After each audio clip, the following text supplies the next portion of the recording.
Let's talk about asset selection and what constitutes asset selection. We can see here in front of us examples of assets that we've talked about, like files, accounts, financial information, emails, identity, etc. These are good examples of things that might be valued, i.e. assets. These then relate to privacy, anonymity, and pseudo-anonymity, as we've discussed. The assets have security controls, possible vulnerabilities, threats, and adversaries.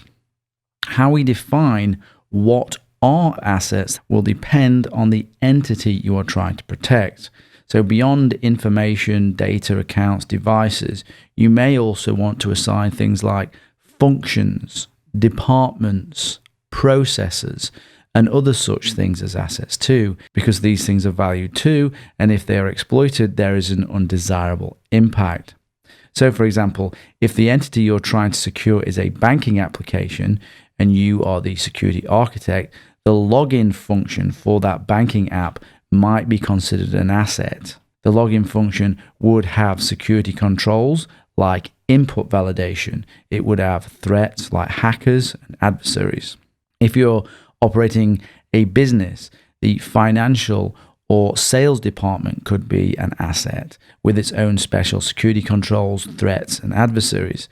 Another example in a business, the process of, say, how people are dealt with when they resign and leave the organization could be considered an asset. This leaving process, having the security control, for example, of making sure that people's credentials are removed out of the business system, a very important process when people leave and something that is often forgot in businesses.